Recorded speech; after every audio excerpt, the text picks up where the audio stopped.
Welcome to the Spartan Council, where strategy meets storytelling, and every episode feels like a war room before the final round.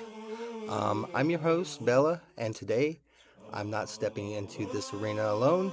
Joining me in the council today is my co host, Morgana, bringing insight, perspective, and the ability to read the game beyond what is on the screen. Um, we also have today a very special guest stepping into the chamber, someone who has played a huge role not just in education but in shaping the next generation of esports professionals.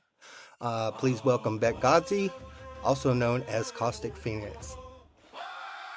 Becca, What's up? it is truly an honor to have you here. Um, Thank you. any I'm more? thrilled. I'm excited to get into our conversations today. It'll be good. um, Now, today's episode is something special. We're not just talking about esports highlights or recent headlines. We're breaking down the full timeline, what went right in esports, what went wrong, what needs to happen next. What, um, what, what do you guys think? Um, we'll be asking you a lot of questions today. Yes, Let's I, see. I'll go ahead and take a lead. I've been a little bit inspired this week because I have some students this month that are very interested in Rocket League. And of course, Rocket League Esports is having a bit of a kerfuffle in understanding who has the right to ask people not to come to their tournaments, who is allowed, what are violations, right? And even like the switching of players, like in between teams. It's a lot of understanding of what in esports, some basic definitions of what makes a team, what makes a player, and what makes then a community that supports that team and the longevity of it. And not to say that esports is so wrong that, this is embarrassing because let's be honest, sports teams, soccer, football, uh, baseball, hockey, they also struggle with the same things. And they've had official leagues that also reach millions of individuals that they're still trying to figure out what do these relationships look like? How do we continue to encourage people and create the culture that we want that gives us the best kind of players, however we want to define players, the best kind of teams that allows them to be sustainable, right? And of course, the best kind of leagues that people get attached to early on and then stay lifelong fans, stay within that pipeline and don't get, disappointed every time there's a little bit of a drama because when one little piece happens, it can really disrupt an entire overall league, not just a single tournament, unfortunately. But That was a instead bit of broad, but I thought I'd throw that out there. Instead of just one match, we're analyzing the entire industry because esports Yeah. isn't just a game, it's an ecosystem and a battlefield. And right now, it's evolving. Um, Before we jump in, I want to get a quick opening thoughts from the council. Morgana, what's one thing about esports, um, esports' rise that really defines it for you? Mm. I'd say like one thing definitely is the growth and I guess like acceptance of compared to like how it first started when it was just like kind of like a really niche thing, like you say you're playing like for example me Smash, I'll just be playing with like my cousins, maybe some friends, and then finding maybe like one small tournament local with 20 people compared to now where you could find discords full of like 100 people from around the country, around the world who also play the game as you and also want to grow and skill. So I think I like that rise in it, and it's obviously becoming more mainstream now. So we have high schools even incorporating a league. We have colleges even creating scholarships. Kind of same thing like sports scholarships. Like you see a football scholarship, they pay for everything. Same thing with esports, and I wish I had that. I'm not gonna lie. Just get better. Oh, you're so right. No, but you're making a really great point. And honestly, when you were talking about this, like how it's been along and like how it's gone from like people playing with like your friends, your cousins to now Discords full of people and scholarships. This is the part that made me feel old because I was like, what caused this big difference is that it's when the internet hit. Like esports happened before the internet, right? We had LAN parties. There were people lining up at arcades to have tournaments there. You know, it was very different. But once we had the internet and we had a way to communicate, to play online, to connect and meet and play with other people that weren't in our geographical location, esports really blew up at that moment. And that's kind of the thing that really allows us to be so much more encompassing than perhaps what soccer or football or hockey could ever hope to, because they still have to be in person. We could be anywhere. We are everywhere. Be afraid. This is over. Right. And Godsey, from your experience working with students in the industry, what excites you the most about where esports is today? I love, especially out of my students, with the right attitude. I actually really love that there's a discontentment for how things currently are, because that means not that they're angry about things. I don't want people to be like upset about ours, but they see the potential and worthiness to say, there's something here, we can make it even better. And to see people, so many students, so many individuals who say, I want to keep investing it because there's more to get out of this esports space, just indicates we are just at the tip of the iceberg of what esports can really look like, what it can do. We're starting to expand. And I'd love to see esports grow, not just like in fandom, but also professionally, that organizations are willing to take that risk, to trust new ideas, to try new things. Like even when Riot is one of those that I think as an organization studio that is trying to grow in a very creative way, but it could do more on the esports side. It's growing creatively as a video game company, as a story company, as a apparently music studio now as well in the K-pop space. But can you imagine if esports entered that ecosystem at that same degree of aggression? Like how much more we can get out of that, but that takes trust and investment in those new ideas. And I want my students to be able to have those opportunities, because they will make it better. Even if we fail, we learn, and then we know that doesn't work, and we continue to make it better even from those failures. Oh yeah, you have to like learn what works and what doesn't work in order to evolve it. It all takes trial and error to learn. Okay, we know this is not going to work. We know we can't stream like this, or we can't organize like this. What can we change to do it to make it more advanced, make it more mainstream? Yes. And even if it isn't a perfect system, let me know if there's ever been a perfect system of anything out there, right? As long as I have worked and the day is long, there's never been a perfect system. Even Microsoft Office, my email program, that sucker's been around for decades. It's terrible, right? But we aren't waiting for the perfect system to come out. When we get up with updates, it's not fixing everything. It's just saying what's slightly better. How do we just improve it? And even if we learn something from a failure, like, maybe that event didn't work so well online in this Twitch platform. Or when we tried to run this particular giveaway, it didn't function the way that we wanted, right? That we learn, we go, okay, we don't do that, right? These are the variables. And that's incredibly educational, scientific method in play, right? Hypothesis, create it, measure it, then we know, then we act upon it. We continue to grow. And that's the best way that esports has to be willing to put themselves out there. We just need companies to be brave enough to follow the people behind it. Yeah. So let's go into the past of esports. What do you think went right? What went wrong? And what could have been improved on that? What can we see for what happened from the past? What can we do in the present for the future of esports? Ooh, those are some big encompassing questions, right? You could almost break it down by like subcategories or by game genre or tournament type, like what went well, what didn't go well, what's the future of it. If I'm speaking on it from an educational level, we're behind on the game.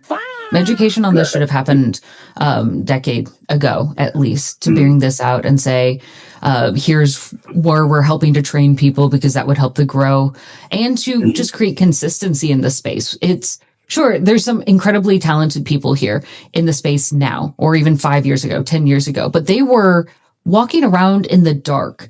Can you imagine if you had a whole team of people like, yeah, we know these programs, we know these tools, how much easier it is when that education process is sped up and you've got a team already in play for that.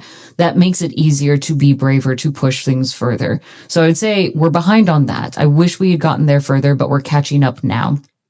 And I think where gaming also made a mistake is that it wasn't willing to borrow individuals as much from other industries.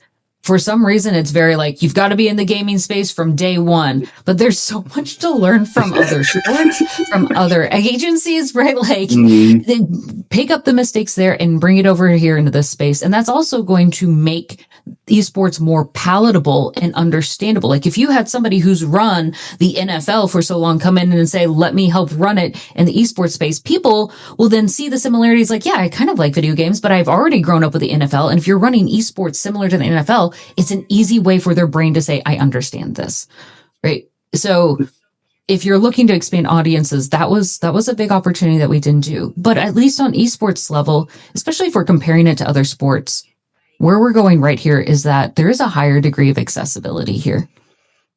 I think when we're talking about access, right? Like if you want to compete in football and you want to be a professional football player, right? There's equipment, there's travel, there's coaching. It's so much time and money that you have to put in. But if I wanted to compete in Call of Duty Mobile, I just need a phone. I got this. Right? Like there are phone accessories now that allow me, but the entry level in terms of economic accessibility is so much lower. Right. And now there's accessibilities in terms of controllers. We're continuing to push. And I feel like we're at the same level of struggle that traditional sports teams are, even though they've been around longer, about how we're addressing things like gender equality. We're also already seeing esports on the Olympic side and would be great. And we've seen it a little on the Special Olympics side that we're seeing it also on mental capabilities and accessibility access there. And it's continuing to grow. And I think esports is playing the catch-up game super fast on those levels, and I love to see that. Yeah, but I mean, one thing is like before, it's like you said, it was really hard to get into the space. So, you know, like in order to get into like wanting to like compete, let's say back in the day, people playing Quake. Yeah, you want to play Quake, and you're like, you see someone talking about a tournament, and you're like, oh, well, I'm going to compete in that. I think I'm pretty good.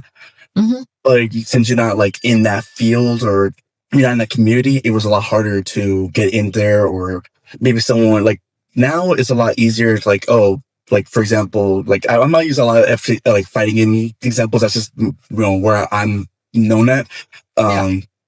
So like for example, a lot of people start playing Smash Ultimate, which is the latest series. And instead of saying, oh, well, you didn't play Melee, you didn't play, you know, all the other original titles, you just jump in and it's like, okay, well, you're accepted. You know, you play the game. Now it's a lot different compared to like saying like, oh, well, you didn't start with this Quake, you didn't start with this game, you're not part of this community. So it wasn't very accepting, and that's the thing. I think that's what limited it a lot back in the day. And then I think once we started like online tournaments, like we got the 360, we had a Halo, Call of Duty. Once those started getting bigger, I think it started like kind of being more lenient on who can join.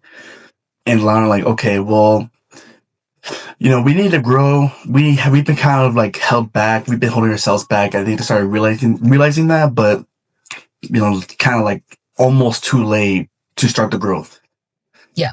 So I think the other thing too is back in the day when like, when tournaments first started, it was a lot harder for people to go to these tournaments. Like even just taking like all your whole setup down the street to like this one game shop. Yes. You know, I can't imagine back in the day taking the big ass computer, taking the huge box. Like I hate carrying my PC now, and that's a lot smaller. Well, and you'd often bring your own monitor too. And those monitors were not the skinny, thin ones. They were your big, chunky monitors. Some of you don't know the struggle as OGs went through. In a cart, you know, just a push cart. Like, so like it's a lot easier now. Like now you could just, you know, they set up everything. They have all the equipment for you. All you do is log into your Steam and everything's right there. Yeah. Because I think before all your data was only saved on your hardware. You could just like take like a floppy disk or something, put it into another system, and be like, okay, yep, here's all my system, all my stats, everything. Yeah. You had to take all your own equipment. It's all of it. It was. Can I share an embarrassing story? Okay. I mean, I'm not gonna say no. Okay. So the internet obviously wasn't what it is today when I was growing up. And I'll be honest, as a girl, I wasn't invited a lot to the gaming spaces. Like it wasn't until college that I heard about like Halo tournaments and things. It was something I was never invited to. And I think that's also the same issue that we often see from anything going from niche to mainstream. Think of your favorite band. Like if you knew them first, whenever they go mainstream, the OGs kind of like, this is our thing. You didn't like it first, right? So I did not have the same knowledge base. And I was not hearing it on the internet. I wasn't reading it anywhere because that wasn't really a means. The internet was there, just not for gaming in my usage. So when got invited to my first LAN party, I thought they said land, LAND, and that it meant that you were sharing the same LAN together to play the game because everyone have to bring over your own consoles, controllers, monitors, and we'd have to hook everything up together. So in my brain, I go, oh, it's a LAN party because we're all on the same LAN together, and that's how we would play Halo or James Bond GoldenEye. And what a reference. Yeah, listen, I may be dating myself, but I did not know for a long time that land was LAN. I thought it was land. We were sharing land, and that's how you do a land party. I used to think the same way when I first heard, like, it wasn't like LAN tournaments, because like going to like any fighting game, it was just you have the arcade or they have the system. It was just like, oh, it's a tournament. Yeah. I think I heard like it was for COD, and I heard LAN, like a LAN tournament. I was like, LAN tournament? Like what tournament is that? Like what game is that where you take the land? You shoot each other. You don't take land. That's those are controls. And then I remember one of my friends told me, he's like, no, LAN. I was like, oh. Thank you. I feel a little stupid now. I appreciate it. I feel like everyone else feels so computer savvy these days. So when they hear land, their brain goes there first instead of thinking land. But yes, when you're new to the space. Yeah, right? Like it's new. Someone's got to teach us these words. Man. We're about to get bullied so much. We're about to be called Unk, I swear. I know. What's the femme version of Unk? What do I get? Auntie? Auntie Godsey. I'll take it.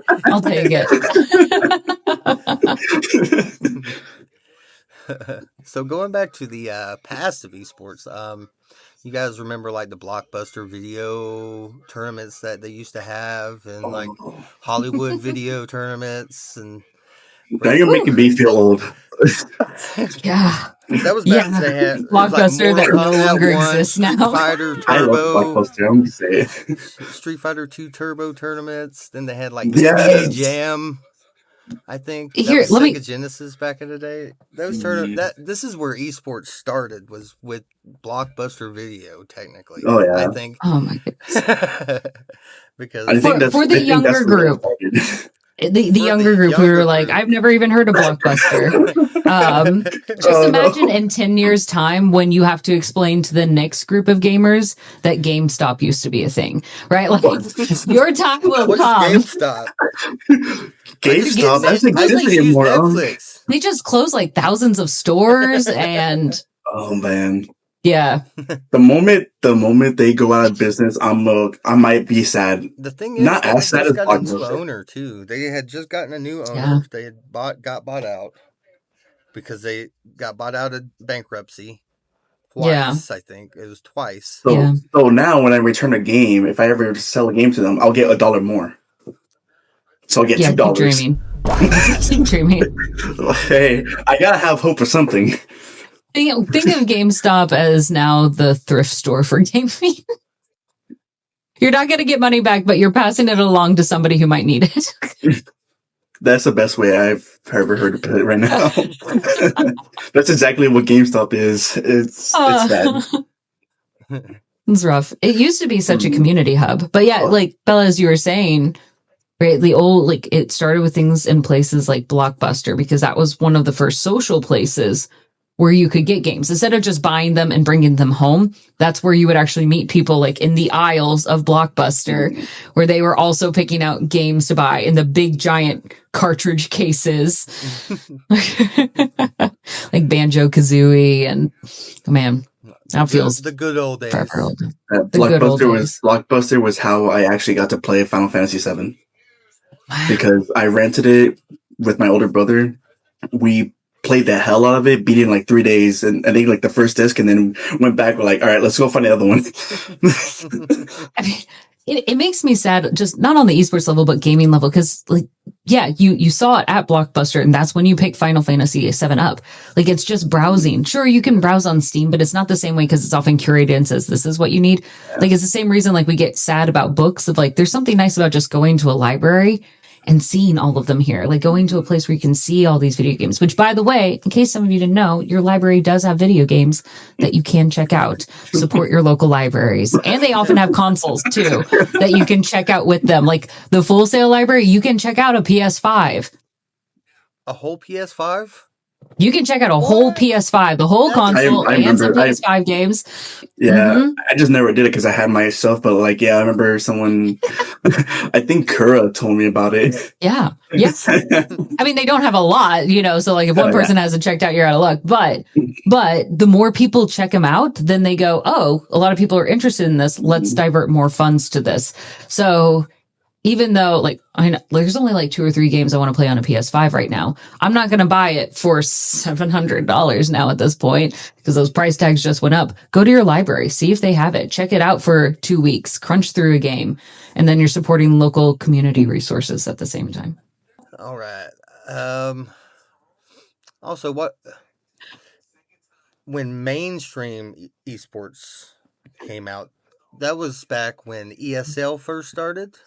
You remember? Mm-hmm. That was back in the early or late 90s, I think, is when ESL came out. That sounds right. I don't know. I'd have to ask Charles Cardwell on that one. CSGO tournaments in Germany and stuff like that. And then they came over here with DreamHack. Oh, yeah. Which is the CDL Major 3 is May 15th through the 18th. So, and that's DreamHack Atlanta. Yeah. That's the closest one to me. I like that one. I had to wait for Dallas. That's fair. Oh, that's actually Dallas is, I think. You missed Dallas. I think is bigger too, isn't it? Major 1. Yeah. I applied to work there last year, but like I think the day before it was gonna start, I got the flu, and I was like, "Oh, I got so mad." Yeah. So let them know, like they were cool about it. They told me like, yeah, it's not like you purposely got sick. Yeah. But now you'll year. Never get. No, I'm just kidding. Well, you'll never work in this industry again because I get sick. Gross. Who gets sick? This guy gets sick. Right. Weak. We don't hire weak people. But I think that's actually a fair point. Like how hard it is sometimes to get in this industry is that sometimes it is just luck, like that you're available, they're hiring at the same time for a job that actually pays money. Because let's be honest, there's a lot of esports jobs that don't actually pay, or they pay very poorly. I'm not going to name any company names, but do not ask people to do a ton of work and then just say, hey, I need like you to do 20 hours of work every week, and then I'm going to pay you $100 a month. That's insulting. I don't care if they're current students. That's a dick move. I'm sorry. Can I curse in here? Yeah, that's fine. It makes just don't say anything. Yeah. I will say that if you're a company that doesn't have a budget and you're not paying your own team already, that's fair. Then you're upfront and be like, listen, here's where we are at. We need volunteer work. That's a whole different thing. But if you are a paid company and you have money and you're just being cheap, you don't take advantage of people that way. Like that's the hard part. And I know esports is built off the back of volunteers. Any live events are built off the back of your volunteer communities, which reminds me, if you ever go to a convention, a tournament, anything, think people who are running it, whether they're paid or they're volunteer, like even if they're paid, guarantee they're not getting paid enough. Like, thank the people that are running this, because if you want more of those, like they can't get burnt out. Feed them emotionally, even if you can't feed them financially. Thank those good people. Sorry, that was a sidetrack. This is because Morgana got sick, so this is his fault. It's my body's fault for getting sick. Yeah. I'm sorry, guys.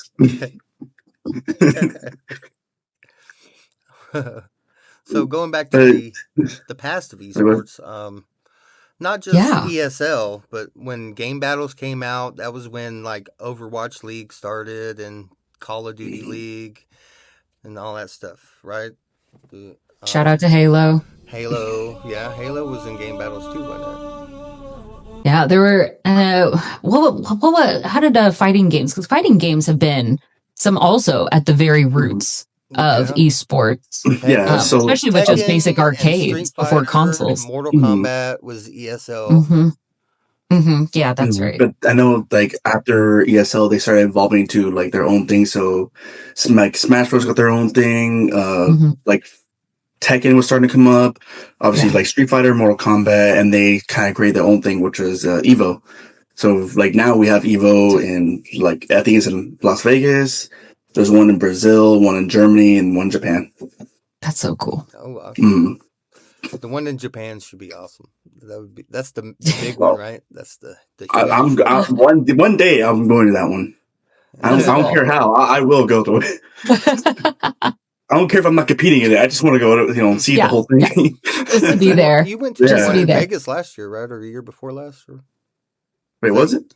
Did you go to the one, the Evo in Las Vegas, like last year or year before last? It was the year before. Okay, yeah. Yeah, because I remember I was talking to Aaron about that. Yeah, because you and Germ went, right? Yeah. Yeah. Uh-oh. I can't rephrase. I couldn't play. Like, Germ is way better than me.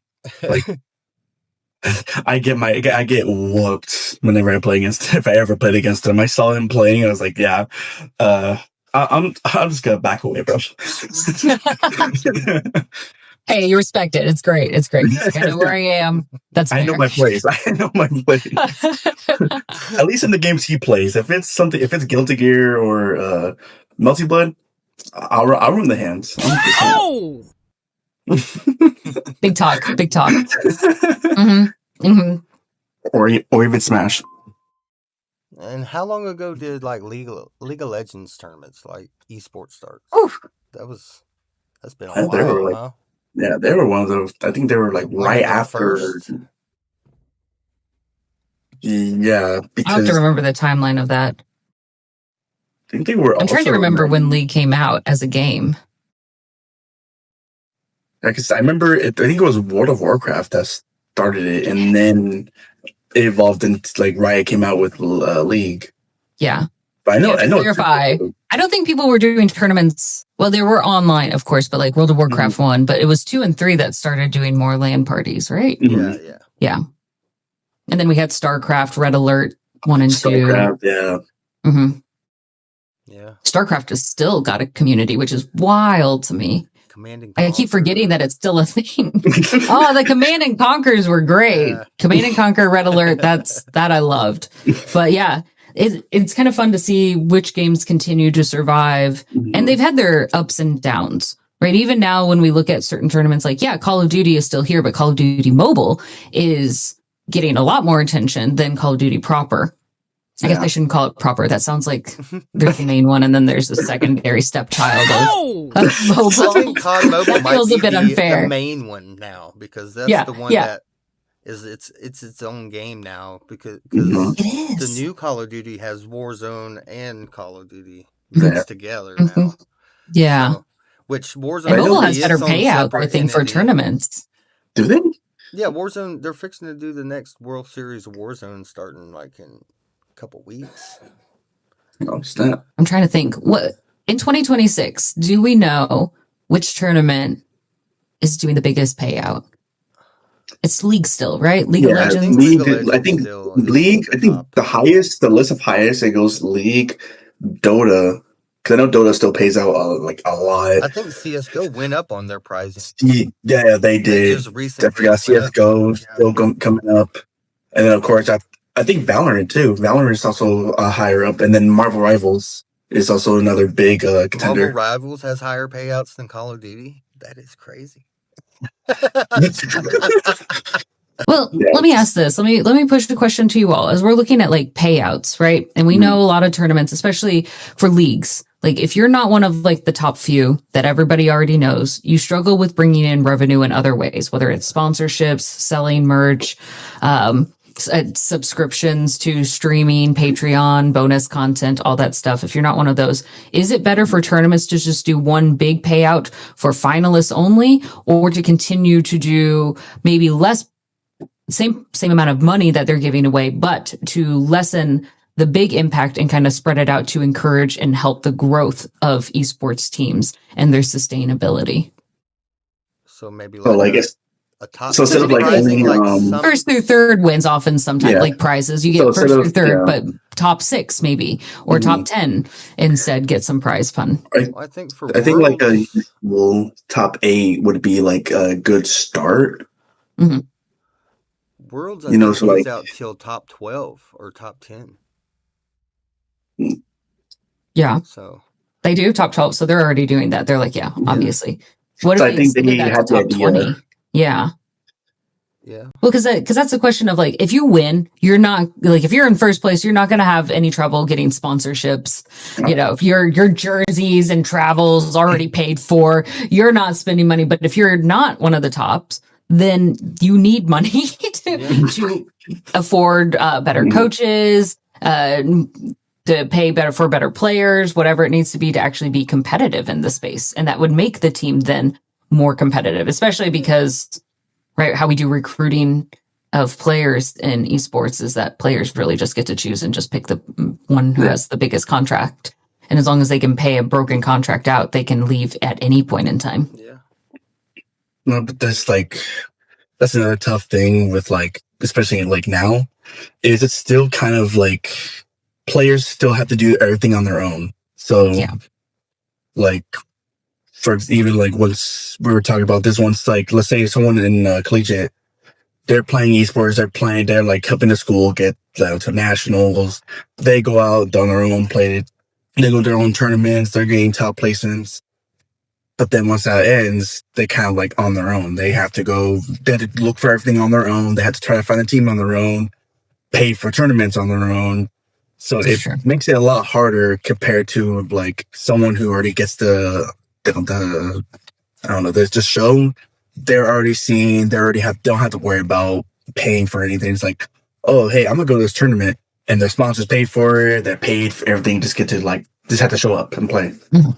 So I think there needs to be something like to help with that, because it's still very like, if you're not known from an early start, then you're kind of like almost out of luck.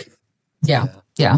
There's no hope for investment. Like you got to get better on your own, become an icon in your own way, and then people will pursue you. And at that point, you're like, man, I did all this on my own. What do I need your team for? No, maybe it's not that extreme, but right. I think that's fair. And I hear that actually from quite a few students of saying like, we want to invest more in that. And again, we see this already in NFL, hockey, NHL. I keep forgetting their abbreviation. I'm sorry, hockey fans. Baseball, they all have minor leagues that are an important part that major leagues pay to help and support, because minor leagues are a key recruiting ground.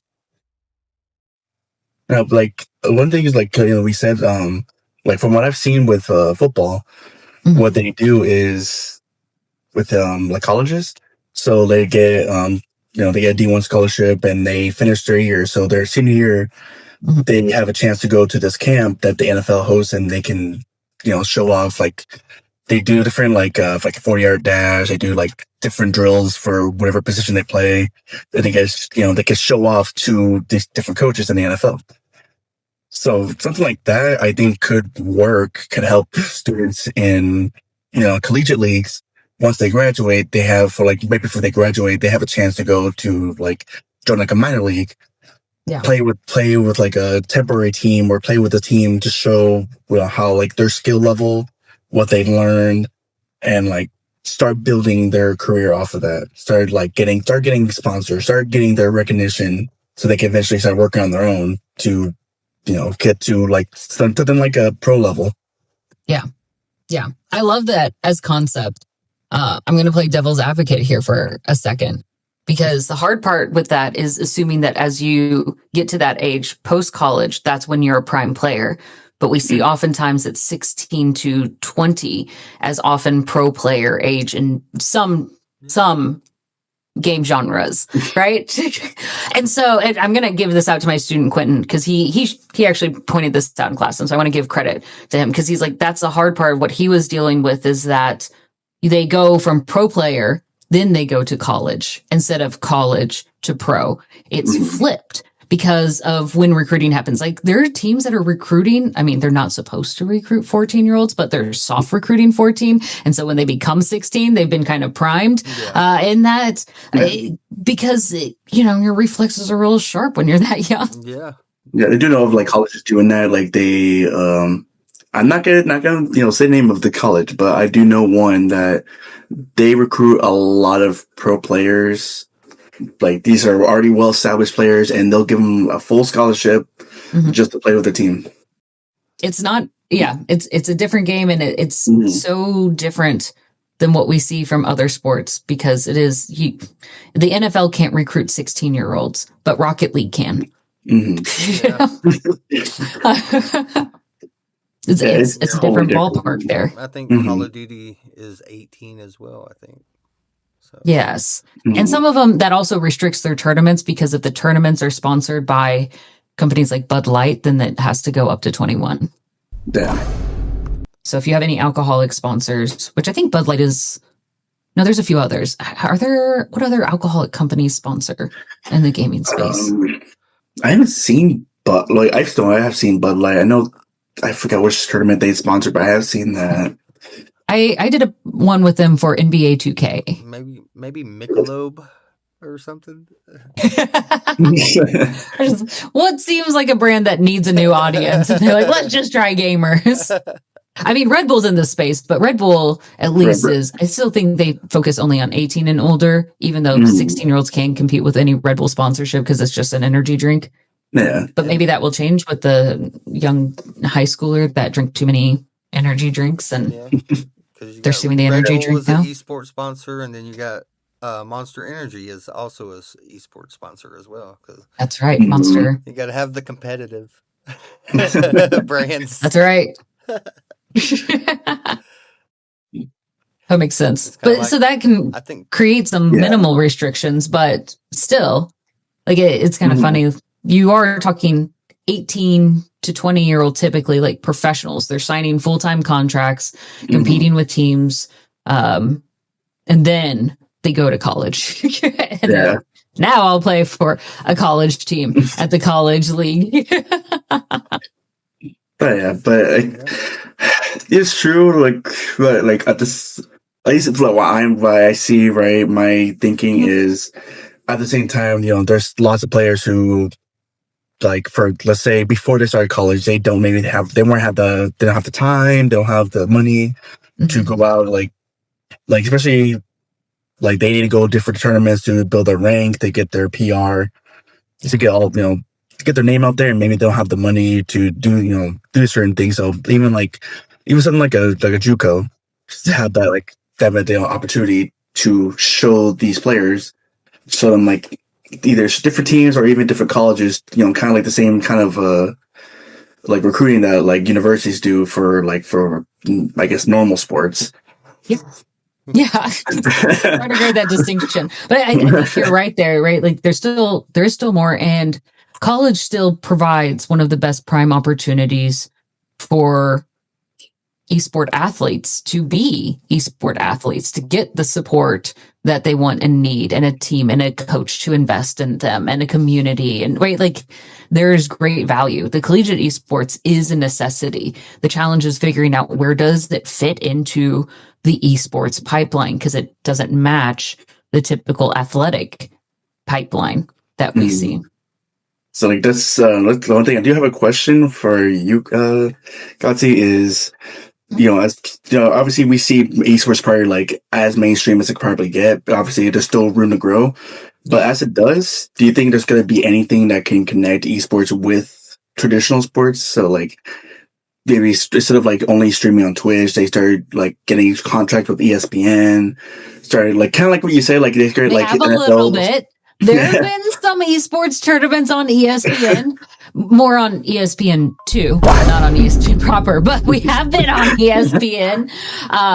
But yeah, I think to a certain degree, we are pushing our name out there. I think NFL is kind of scared about that when they see continually like how leagues numbers continue to grow for their Worlds tournament and how the Super Bowl is doing. And I mean, the NFL feels capped. Like you don't even have American football in the Olympics, right? Like, Yeah. but esports has a place in the Olympics. I mean, we've struggled, and what that looks like is a little messy, but we're working on it. But at least we've been there, right? Nothing that American football can claim to fame at that point. But I think there are crossover opportunities. The challenge is the degree of the lifelong fan.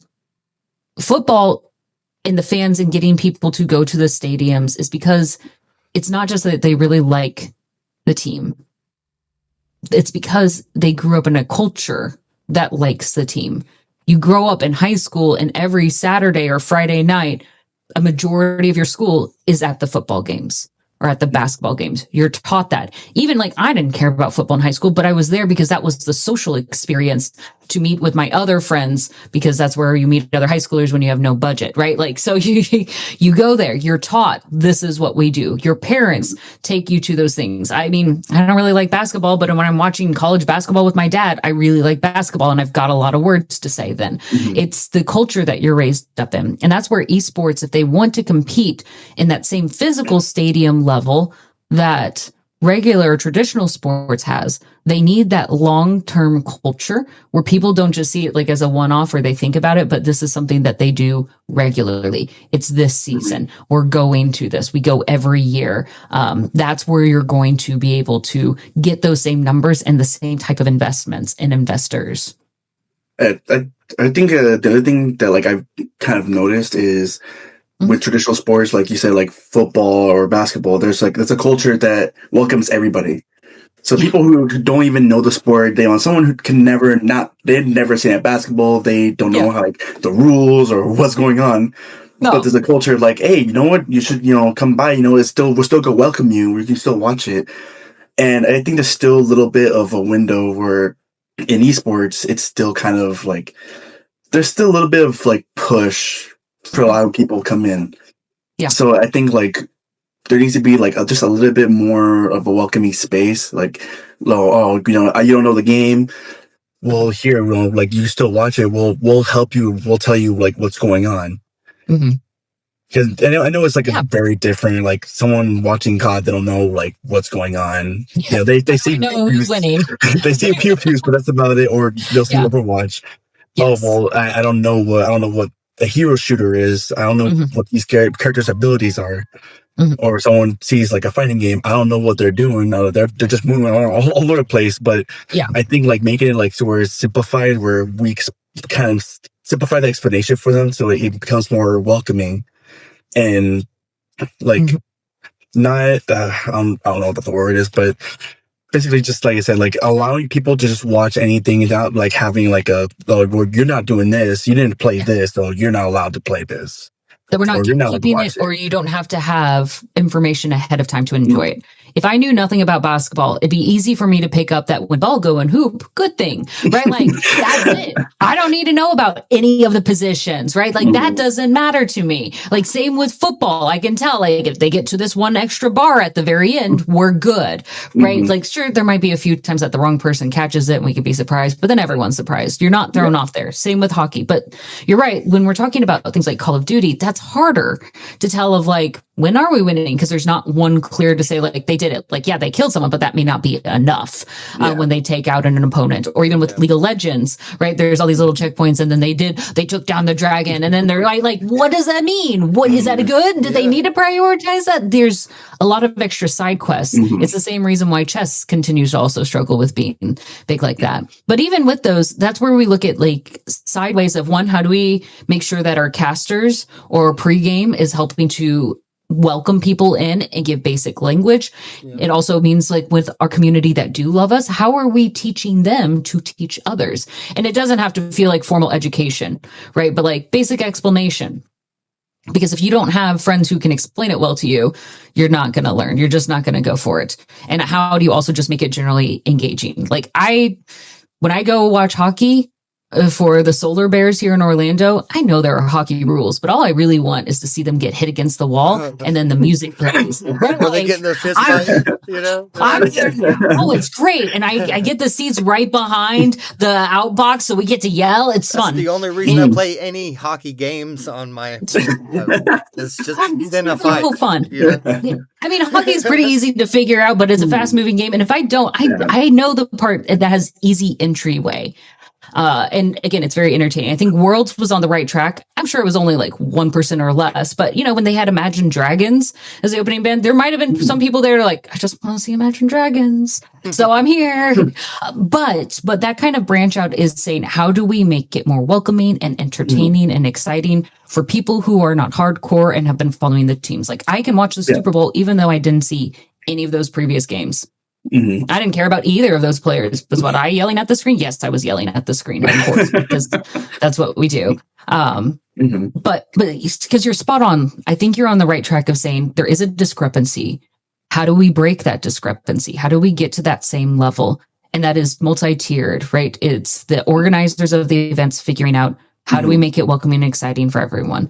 It is making sure you bring casters in a community that know how to explain and welcome new people. It's about choosing locations that more people can afford and visit. Like I just looked, have you guys seen the tickets for the Los Angeles Olympics?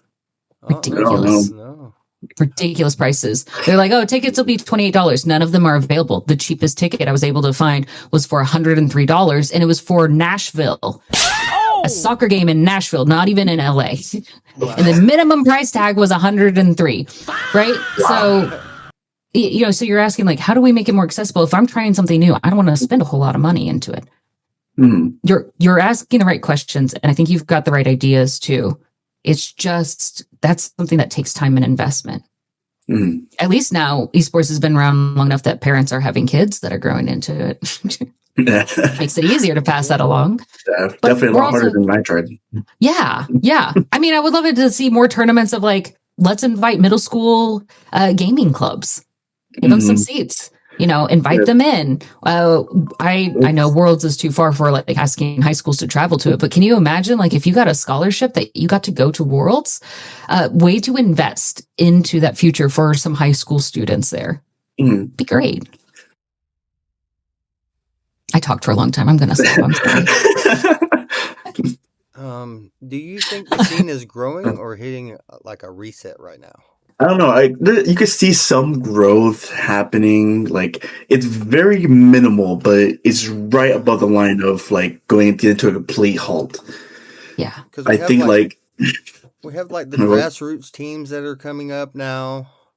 That's trying to push the grassroots movement for the esports, which is actually a good thing, I think, because it brings more structure to esports than what we currently have. So maybe I think it's in the right direction from where it was, I think it depends on how we define growth. Are there more players and viewers? Absolutely. It's growing significantly. Is there more funding? No. I know it's not necessarily just straight esports, but Fortnite is big in the esports space, and they let go, what was it, 1,000 people? Did they? 1,000 people. Yeah. 1,000 people in a get-go. And they're also launching, right, an adaptation to the game, Looter Shooter, right? They also announced that. And I mean, Fortnite is a big part of the esports space. It's a single player, or you can do doubles, but it's one of the easiest ways to first hop into esports. It's a free game. You can play it on your phone. It's oftentimes, especially for newer generations, where they first get their taste of what esports can look like. And so when Fortnite makes a decision like that, they clearly, by choosing to make a game of looter shooter, one, it says they think there's more players here. There's money to be made here. But at the same time, they're not maintaining their own teams. They're just trying to do it with less. They see that there's growth. They just want to make more profit off of it without paying more people for it. What do you think? That's my outside view. Maybe a Fortnite employee would be able to answer that better, though. What do you think needs to change to make esports more sustainable?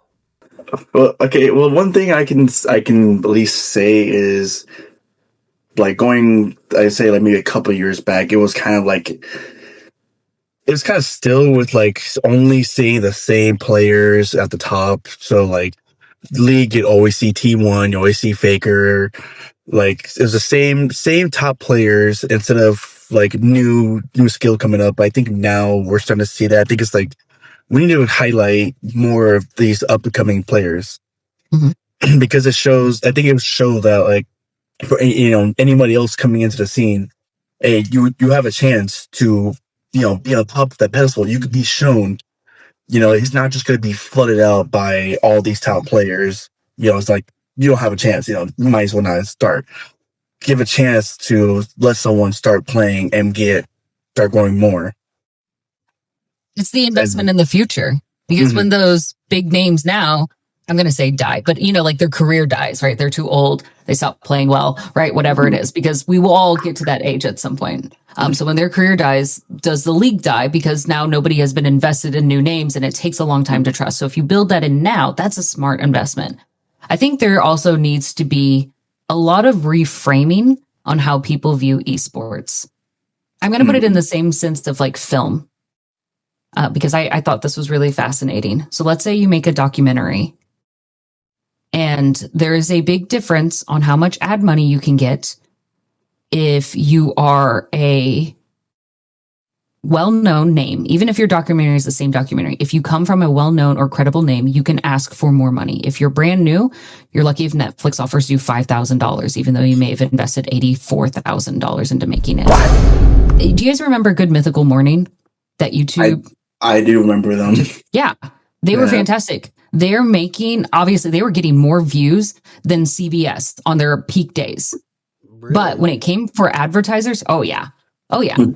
But CBS can charge more for their advertisements because CBS is a well-known, trusted brand name. They are professional. They're viewed as quality. But if you run something off of YouTube or your own personal self-published thing, it's not seen as being that same high level. And esports, coming in from those grassroots, I mean, I know it feels like it's old for us now that Blockbuster is dead, right? But they don't have that same kind of buy-in. It does help that we've been in some spaces on ESPN. But even when we're getting deals, our athletes aren't getting the same deals that basketball or football players are getting, or soccer players, though Soccer International, not Soccer US, unfortunately. Sorry, soccer players if in the US, you deserve it, but you don't get it. Soccer in the US is the same challenge of what esports players are feeling.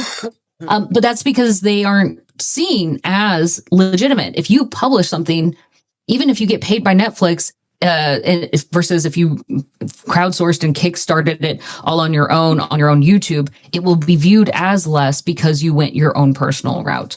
You kind of went through something that nobody's ever heard of. So it's going to take time. But that's why when we do nitpicky things of, like, when your teacher gets mad at saying, like, we can't capitalize the E in esports all the time, and there's definitely no dash, and there's definitely no capitalizing of the S, right? It's about creating consistency. So that way it creates this polished way in which we are presenting what esports is. That's the goal. I know that's a very minor thing, but, you know, I have to harp on something.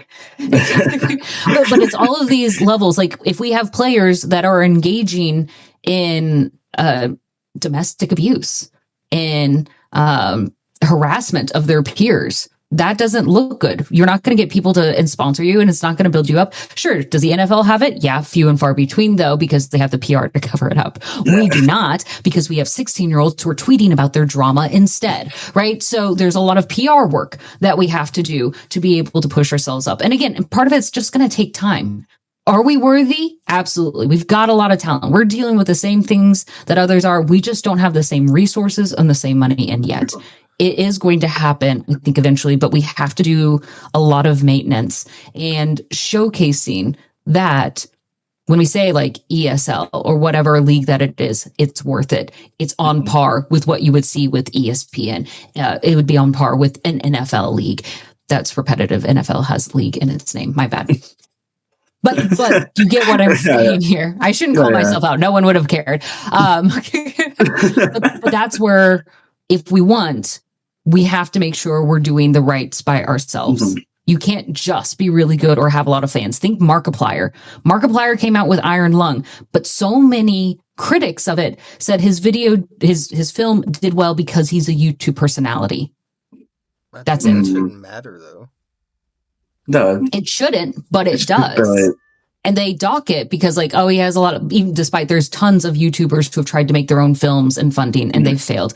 Markiplier's was a very fascinating situation, but they critiqued it first from the lens that he's a YouTuber. Mm-hmm. And people do that to esports as well. Well, it's just gaming. Mm-hmm. I think the other thing with that is, we talk about like the sponsorships. I think there's still only like, we're still only picking certain companies to sponsor us. So like, if it's only in the gaming space, so like Corsair, Razer, or even like was it G Fuel or something, they're only picking things that we know. Mm-hmm. When if you look at like the NFL or all these any other traditional sports, they'll get sponsored from whatever. It could be a random clothing company that has nothing to do with sports, but they, like, hey, we'll make you money. We'll put your logo on something. And, you still get, it's an even exchange. Esports is still like kind of keeping to only the gaming space. I know they tried, like, Evo actually started doing it with Chipotle, where they did a brand deal where if I think someone went to Chipotle, they ordered I think it's a certain meal. You just went there, they give you a code for Tekken. So you can get like a special customization, or you get some in-game currency or something. That's cool. So, kind of like how Monster does it with Call of Duty. Yeah, exactly. Yeah. So gamers, you see that happen, do it, use it. If you want more things like that, you have to back it with your purchase. But that's a great example. Yeah, wasn't there one league team that got like a Kia sponsorship? I think so. I don't know. It wasn't a U.S. team. I thought it was a Japanese team. I think it was like Vitality or something, wasn't it? Team Vitality. I think it was Vitality. No, but that's the thing. It's like, I think if we were to start branching out to different companies, showing like, look, this is the growth that we have. We're limited. If we have a little push using these like outreaches, because then like other companies that like you said, they have no affiliation to gaming. But it could bring non-gamers to see, like, okay, esports is more than just, I'm sitting in a room, playing games, or I'm just hanging out with friends. It's like a whole organization, a whole community. Yeah, and you can sell us insurance. You can sell us mobile banking, right? You can sell us cars. You can sell us Chipotle. Like, you're right. We do more than just buy headsets and keyboards that go clicky clacky. We are adults with money. And I did look it up. Kia America back in 2024 became the official sponsor of the League of Legends Championship Series. Oh, Legends. Okay. Yes, so but that was rare, and they weren't sponsoring a team. It was just the full league. So that's, I mean, there's choices made behind that, but that's one domino. We haven't seen the rest fall from there. We absolutely should see more. I think that's a smart take. Yeah, kind of like how Optic is partnering with who is it? The Texas Rangers and the Dallas Cowboys. Yeah, yes. So I know. I think it was Team Liquid. Mm-hmm. Yeah, I don't know. Team Liquid had I think they had a Honda or Mazda. Yeah. collaboration. I know because I always like I go on YouTube and I always see their ad. It would see Team Liquid and then this car company, and it would just be like some character with a car. I'm like, it's unskippable. That's the only reason I know Yeah. about it. And I will You always had to watch see it.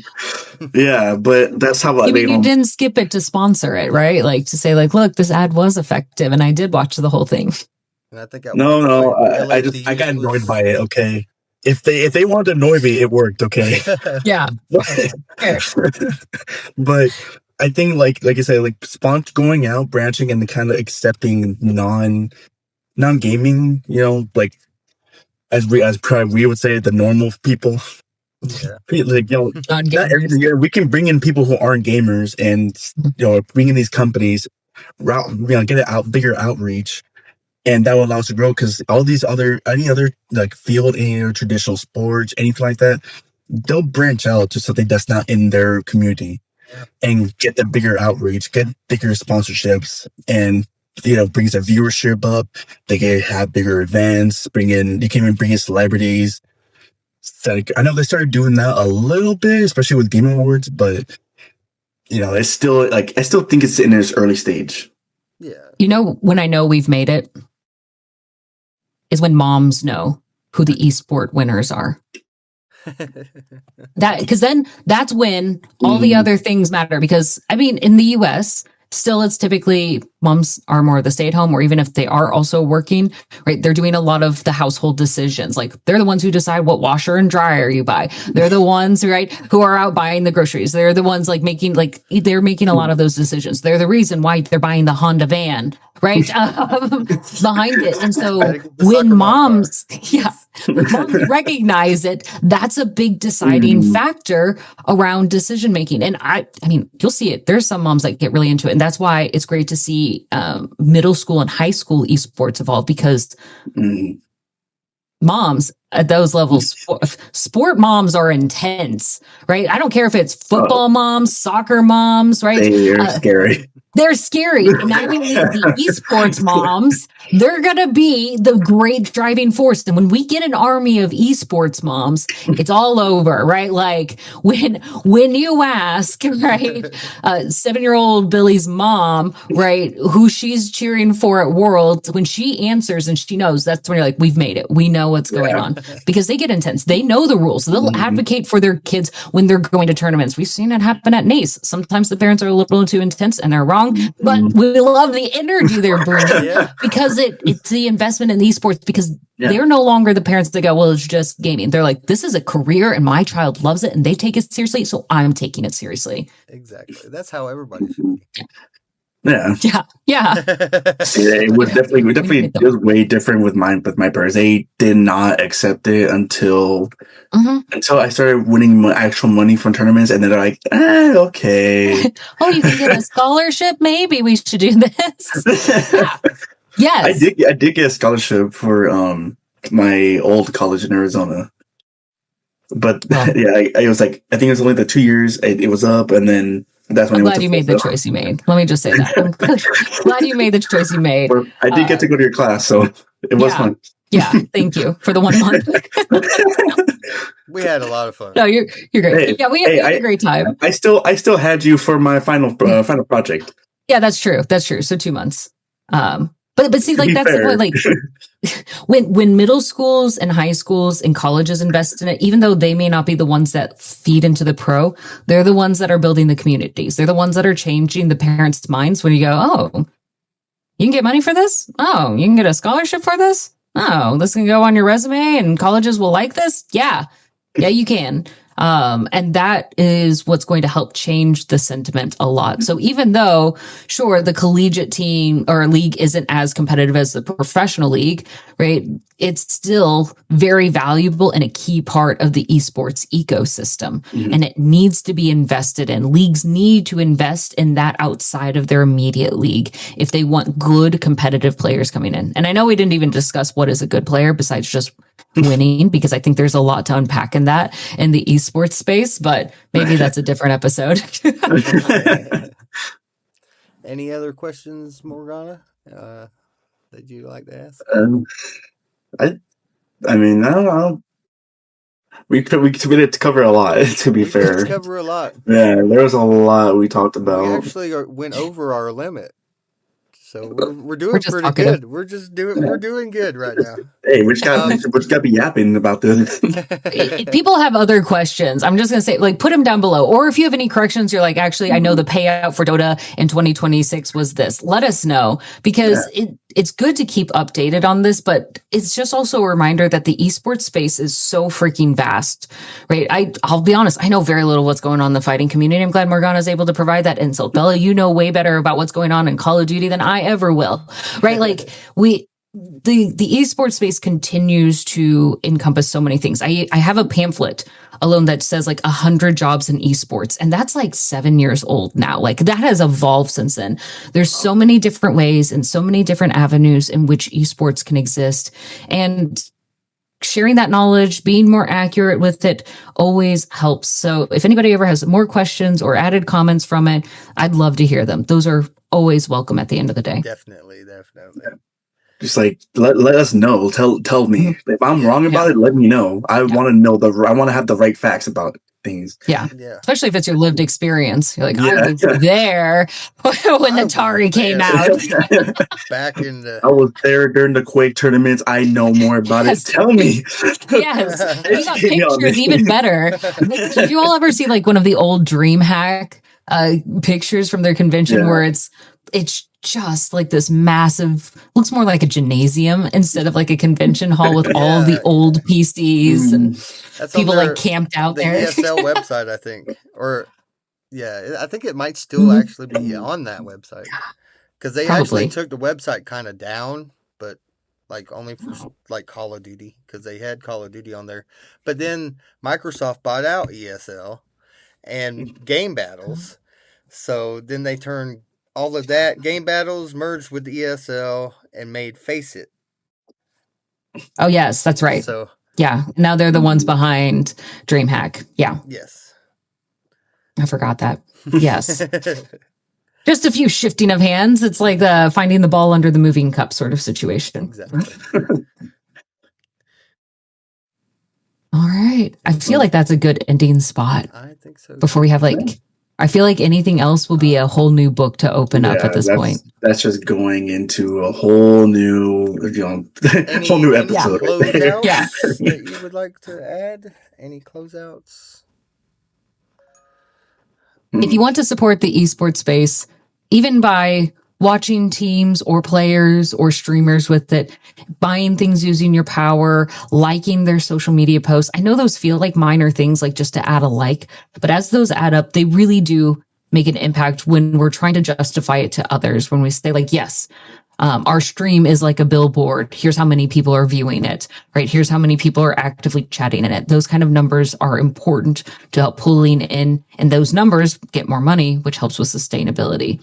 And then we can work on things like league structure, player loyalty, investment in collegiate and high school and middle school esports, right? But it has to continue to stay. We have people who are here and aren't just playing solo and ignoring all advertisements and impact and influences in the space. If you want to see this, you got to invest in it. Anything for you, Morgana? I think just if we want to see growth, we have to stop gatekeeping and just be more accepting of anybody else. If someone's interested in the game, start teaching them. Start getting them into the game, because how we gotta grow our community if we're not letting people into the community. Exactly. So it's like, even if it's a new game, they've never played the original game, maybe after playing with them, after you show them game, show them like it's a really fun game, they love the mechanics. They're like, okay, well, I want to learn more about it. I'll play the first game. Those watch parties. Yeah. Down. Yeah. Mm-hmm. Or even better, if you want to grow like more players, you want someone who's the same level as you. They're brand new. They still go 0-2. Have play with them, train them, have little like friendly tournaments, so that way y'all can grow. Everybody can grow together, and we, like you said, keep growing this community to something big as traditional sports. You're here. All inclusive. All inclusivity. The more letters there are, the more important you know it is. That's exactly. I had to add the itty in there, you know. It is. But thank you all for showing up for the podcast today. I really appreciated you guys' time. And thank all of everybody who is watching for watching the Spartan Council podcast. We will be on twice a month.